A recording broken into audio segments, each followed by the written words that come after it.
Good morning and welcome back to Joseph's Reserves. I'm Joseph and I store 20% of my income in the form of coins and precious metals. Get comfortable because, man, I have really been pondering and today we're going to get into it. I've recently declared that I'm going to be stacking quarter ounce gold every time that there is a fifth week in a month.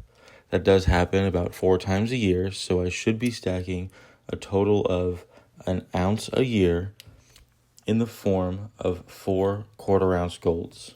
Here are some 1/10 ounce gold coins, and it seems like this might be where I draw the line. From here on out, only pieces that are between a 1/10 ounce and a quarter ounce. Really just anything below a quarter ounce, and you might already be asking why. Well, be patient, I'll get there. When you start looking at gold over the past couple of years and how it's performed and where it could be going soon, it becomes very clear. However, this whole topic actually revolves around the IRS. Yep, I said it.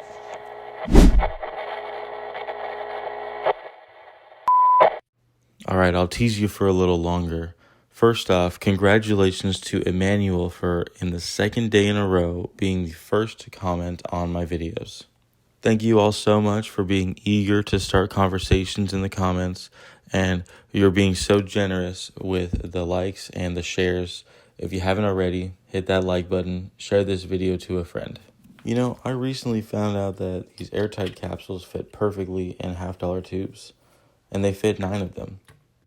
9 gold coins is a great place to start. But anyway, let's get on to the topic of today, the future of gold.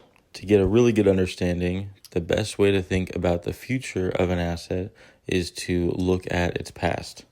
So in the past 2 years since I've started stacking, gold has actually doubled already, just in 2 years, which means it is very possible for gold to double in the next 2 years, or maybe even before that. I'm not trying to predict a price here. I'm just saying that it will happen in the future.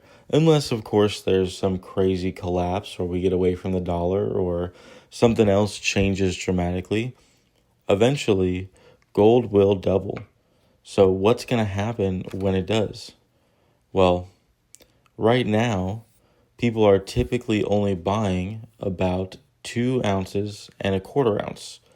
And why is that?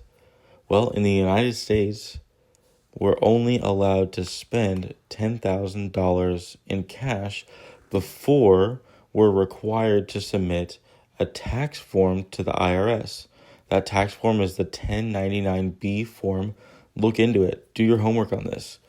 I have seen a lot of people walking into coin shops only buying $9,500 or $9,900, purposely trying to avoid this $10,000 limit. A lot of stackers stack because they don't like what the government is doing. They don't like their purchases being watched, their money being watched by the government or by an agency. So the idea of telling the IRS, hey, I just bought this gold, is the exact opposite of what a stacker wants to do. So right now, to stay under that limit, stackers are only buying 2 to 2.25 ounces at a time. But what happens when the price doubles? Imagine $8,000 gold, you're not going to be able to buy 2 ounces of gold, even when gold hits 5,000. And that's not that far off. So when no one's able to buy 2 ounces of gold with one purchase, where do we go?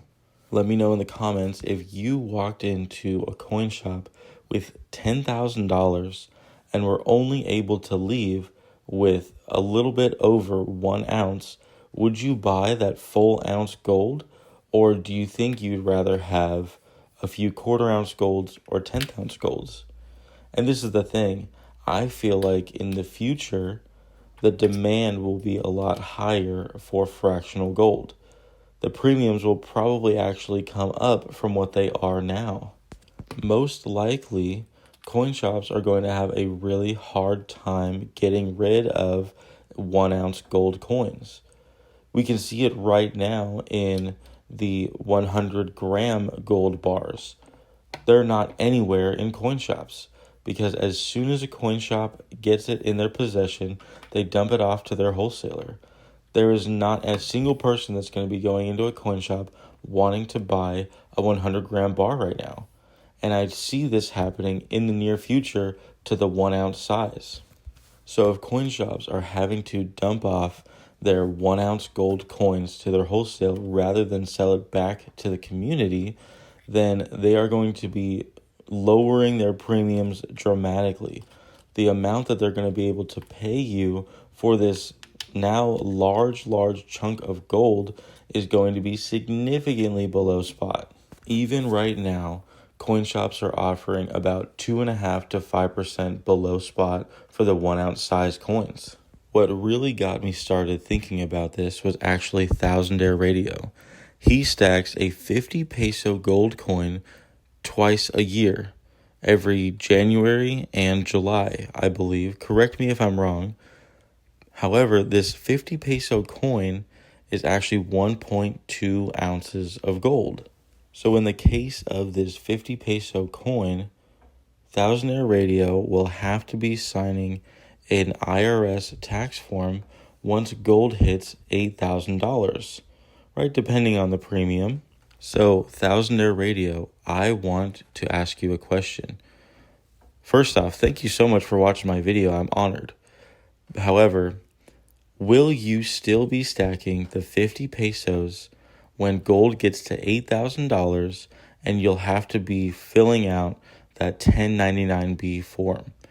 Is your goal of 20 50 peso coins, 20 centenarios, worth that much to you that you'll still be willing to sign the 1099B? I'll tell you right now, I personally will never be signing that document.